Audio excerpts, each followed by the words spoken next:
জয় জয়তে আপোনালোক সকলোকে স্বাগতম জনাইছোঁ।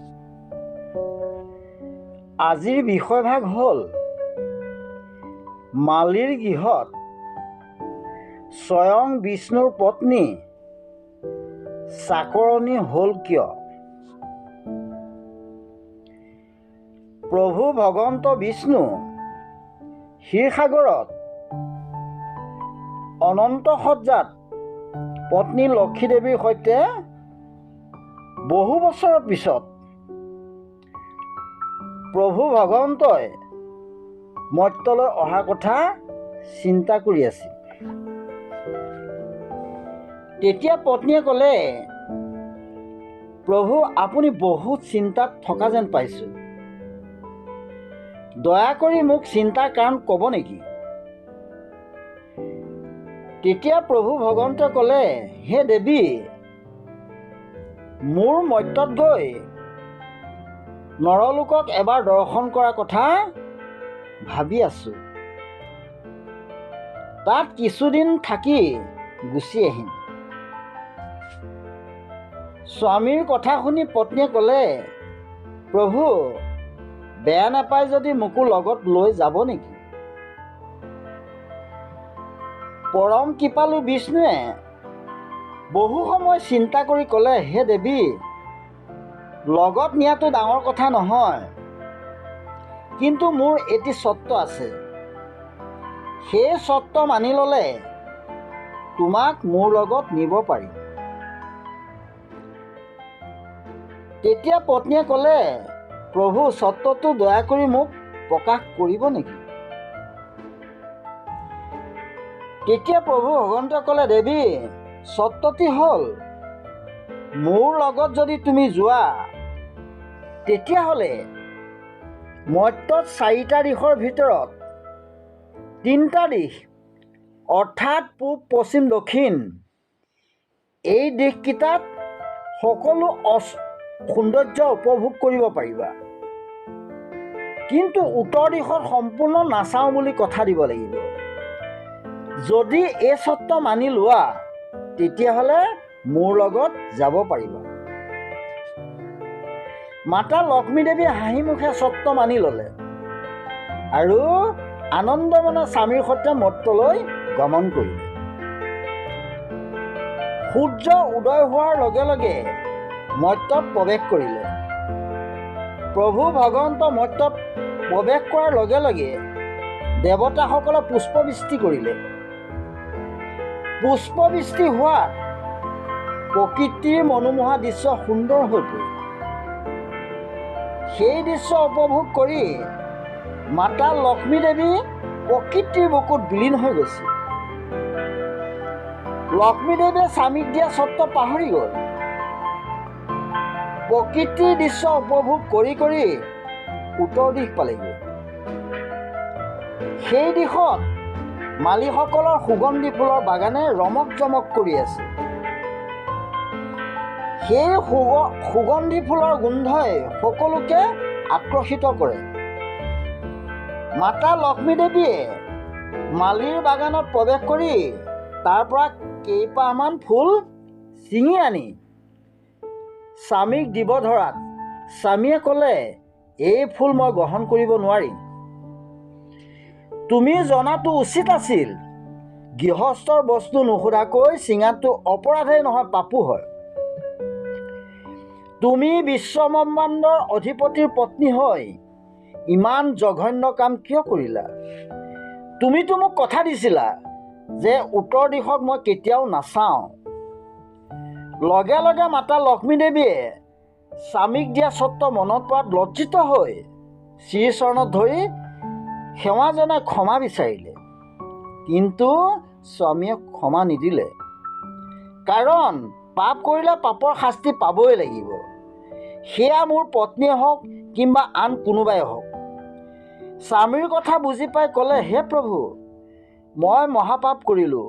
মই নিজ মুখে আপোনাৰ চৰ্ত মানি লৈছিলোঁ, আপোনাকো মই প্ৰতাৰণা কৰিলোঁ, গতিকে আপুনি যি শাস্তি দিয়ে মই গ্ৰহণ কৰিম। গতিকে কি শাস্তি দিব মোক কওক। তেতিয়া প্ৰভু ভগৱন্তই ক'লে, হে দেৱী, তুমি যিজন মালিৰ বাগানৰ পৰা ফুল ছিঙি আনিছিলা সেই মালিৰ গৃহত 3 মাহ চাকৰণী হৈ থাকিব লাগিব, তেতিয়াহে তোমাৰ পাপ খণ্ডন হ'ব।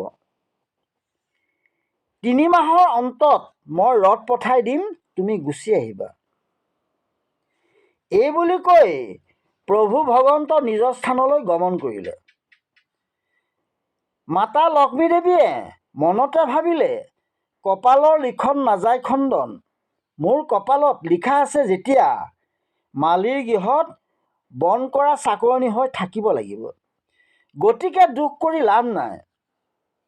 মাতা লক্ষ্মী দেৱীয়ে নিজৰ ৰূপ সলনি কৰি এগৰাকী 10 বছৰীয়া ছোৱালী হৈ মালিৰ গৃহত প্ৰৱেশ কৰিলে। মালিজন বহুত জ্ঞানী, গুণী, ধৰ্মপ্ৰাণ লোক আছিল। মালিৰ পত্নীৰ লগতে 3 গৰাকী কন্যা সন্তান আৰু 2টি পুত্ৰ সন্তানৰ সৈতে এটি সুখী পৰিয়াল।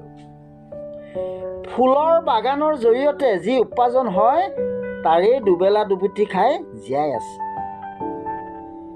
মালিয়ে ছোৱালীজনীক দেখি ক'লে, মাজনী, তোমাক মই চিনি নাপালোঁ, তোমাৰ পৰিচয়টো দিয়া। কিন্তু মাতা লক্ষ্মী দেৱীয়ে পৰিচয় গোপন কৰিব লগা হ'ল। তেতিয়া মাতা লক্ষ্মী দেৱীয়ে ক'লে, মোৰ কোনো নাই, যদি বেয়া নাপায় আপোনাৰ গৃহত চাকৰণী হিচাপে ৰাখিলে নথৈ আনন্দিত হ'ম। তেতিয়া মালিয়ে ক'লে, মাজনী, আমি বৰ দুখীয়া মানুহ, ফুলৰ বাগানৰ জৰিয়তে দুবেলা দুমুঠি খাই জীয়াই আছোঁ। তুমি আমাৰ ঘৰত থাকিলে বহুত কষ্ট পাবা। ইয়াত ধন দৌলত থকা বহু মানুহ আছে, তেওঁলোকৰ ঘৰত থাকিলে তুমি কষ্ট নাপাবা। তেতিয়া দেৱীয়ে ক'লে, মই আপোনাৰ ঘৰতহে থাকিম। ঐশ্বৰ্য বিভূতি থকা মানুহে চাকৰণীক বহুত বেয়া ব্যৱহাৰ কৰে, চাকৰণীক মানুহ বুলি গণ্য নকৰে। যদি আপুনি নৰখায় তেতিয়াহ'লে মই গছৰ তলে বাঁহৰ তলে থাকি জীৱন পাৰ কৰিম। তেতিয়া মালিয়ে ক'লে, মাজনী, মই তোমাক চাকৰণী হিচাপে ৰখাব নোৱাৰিম। মোৰ 3জনী ছোৱালী, আজিৰ তাৰিখত মোৰ 4জনী ছোৱালী। আমি যি খাওঁ তুমিও তাকেই খাব লাগিব, যিহেতুকে আমি দুখীয়া মানুহ। গতিকে আমি যেনেকৈ খাওঁ তুমিও যদি তেনেকৈ খোৱা তেতিয়াহ'লে মই তোমাক ৰখাত আপত্তি নাই। মাতা লক্ষ্মী দেৱীয়ে মালিৰ কথাত আনন্দ প্ৰকাশ কৰি নিজৰ ঘৰ বুলি ভাবি ল'লে। মালিক দেউতা, মালিকৰ পত্নীক মা বুলি মাতিব ধৰিলে। দেৱীয়ে ৰাতিপুৱা কোনো নুঠোতেই ঘৰ দুৱাৰ মুচি গা পা ধুই চোতালৰ আগত পূব দিশত মাটিৰে থাপনা বনাই তাতেই ধূপ ধূনা জ্বলাই পিতৃ মাতৃ সেৱা জনাই ভগৱানক প্ৰাৰ্থনা কৰিব ধৰিলে। মালিয়ে তেওঁৰ ভাৱভক্তি দেখি আচৰিত হ'ল। দেৱীয়ে ক'লে, দেউতা, মই বনোৱা থাপনাতে খেৰৰ চালি এখন দি তোমালোকেও ভগৱানক সদায় প্ৰাৰ্থনা কৰিবা। ভগৱানৰ গৃহভাগ সকলো ঘৰতে থাকিব লাগে। দেৱীয়ে সকলো কাম শেষ কৰি মালিৰ লগত অৰ্থাৎ দেউতাকৰ লগত গৈ বাগানৰ ফুলত পানী দিলে। ফুলৰ তলত হোৱা বন জাবৰ পৰিষ্কাৰ কৰি দিলে। মালিয়ে মানা কৰা স্বত্তেও দেৱীয়ে সেই কাম কৰিব ধৰিলে। দেৱীৰ আদৰ্শ অনুসৰণ কৰি 5টি সন্তানেও পিতৃ মাতৃ সেৱা জনাই থাপনাৰ ওচৰত ভগৱানক সেৱা ভক্তি কৰিব ধৰিলে। তেওঁলোকেও বাগানত গৈ কাম বন কৰিব ধৰিলে।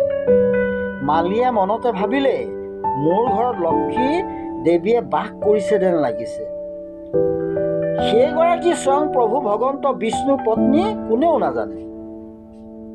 মালি কিমান ভাগ্যৱান, স্বয়ং লক্ষ্মী দেৱীক সন্তানৰ দৰে পালন কৰাৰ সুবিধা পাইছে। আচৰিত কথা, যিদিনাই মালিৰ গৃহত ছোৱালীজনী প্ৰৱেশ কৰিলে সেইদিনাৰ পৰাই মালিৰ উপাৰ্জন বৃদ্ধি হ'ব ধৰিলে। উপাৰ্জন ভাল হোৱাৰ লগে লগে ভগৱানৰ গৃহভাগ সুন্দৰকৈ বনাই পেলালে। এদিন দেৱীয়ে পিতৃ মাতৃক এটা অনুৰোধ কৰিলে, দেউতা, আমাৰ আহাৰ 3 প্ৰকাৰ। সেই 3 প্ৰকাৰ হ'ল সাত্বিক আহাৰ, ৰাজসিক আহাৰ, তামসিক আহাৰ। এই 3 প্ৰকাৰ আহাৰ ভিতৰত সাত্বিক আহাৰ ভোজন কৰিবা। মালিয়ে তেওঁ অনুৰোধ ৰক্ষা কৰি সকলোৱে সাত্বিক আহাৰ ভোজন কৰা হ'ল। দিনক দিনে মালিৰ উপাৰ্জন বৃদ্ধি হোৱাত ভঙা চিঙা বাঁহ বেতৰ ঘৰটি আট্টালিকাত পৰিণত হ'ল। মালিয়ে পালিতা কন্যাক কাম কৰিব নিদিয়া হ'ল।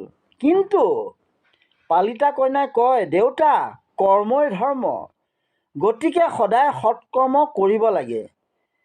কৰ্ম কৰিবই লাগিব, কৰ্ম নকৰিলে ফল পোৱা নাযায়।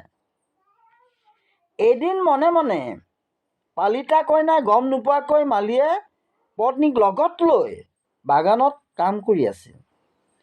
মাতা লক্ষ্মী দেৱীয়ে 3 মাহ অভিশপ্ত, গতিকে 3 মাহ পূৰ হ'ল। স্বামীৰ ৰথ আহিব, আহিলেই মই গুচি যাম। মাতা লক্ষ্মীয়ে নিজৰ ৰূপ ধাৰণ কৰি দুৱাৰমুখত ৰৈ আছে। মালি আৰু পত্নী কৰ্মস্থলীৰ পৰা আহি ঘৰত দেখে এগৰাকী দেৱী দুৱাৰমুখত ৰৈ আছে। মালিয়ে ওচৰ চাপি দেখে মোৰ পালিতা কন্যা। লগে লগে সপৰিয়ালে চৰণত ধৰি তুতি প্ৰাৰ্থনা কৰি ক্ষমা বিচাৰিলে আৰু ক'লে, মাতা, তোমাক চিনি নাপাই বহুত ভুল কৰিলোঁ। তেতিয়া মাতা লক্ষ্মী দেৱীয়ে ক'লে, তোমালোকে মোক ক্ষমা খুজি কিয় লাজ দিছা? তোমালোক মোৰ জন্মদাতা পিতৃ মাতৃ নহ'লেও যি মৰম দিলা, জন্মদাতা পিতৃ মাতৃয়েও সেই মৰম হয়তো দিব পৰা নাই। পিতৃ মাতৃ সকলো কথা অৱগত কৰিলে আৰু ক'লে, মা দেউতা, মোৰ যোৱাৰ সময় হৈ গ'ল। এই 3 মাহত অজানিতে বহুত ভুল কৰিছিলোঁ, তাৰ বাবে মোক ক্ষমা কৰি দিবা। যোৱাৰ আগতে দুআষাৰ কৈ যাওঁ। সদায় ব্ৰহ্ম মুহূৰ্তত উঠি স্নান কৰি গুৰুগৃহৰ কৰ্ম শেষ কৰিহে অন্য কামলৈ গমন কৰিবা। দ্বিতীয়তে, সকলো প্ৰাণী সমস্তক ব্ৰহ্মময় বুলি জ্ঞান কৰিবা। তৃতীয়তে, 8 প্ৰকাৰ সদাচাৰ মানি চলিবা। চতুৰ্থতে, বেয়া সংগত কেতিয়াও নাযাবা। আজিৰ তাৰিখত মই বৰ দিলোঁ, তোমালোকৰ কোনোদিন অভাৱ নহ'ব আৰু কোনেও তোমালোকক ক্ষতি কৰিব নোৱাৰিব। স্বামীৰ ৰথ উপস্থিত হোৱাত সকলোৱে কান্দি কান্দি বিদায় দিলে। মাতা লক্ষ্মী দেৱীয়েও চকুলো টুকি টুকি বিদায় ল'লে। আজি ইমানতেই সামৰণি মাৰিছোঁ।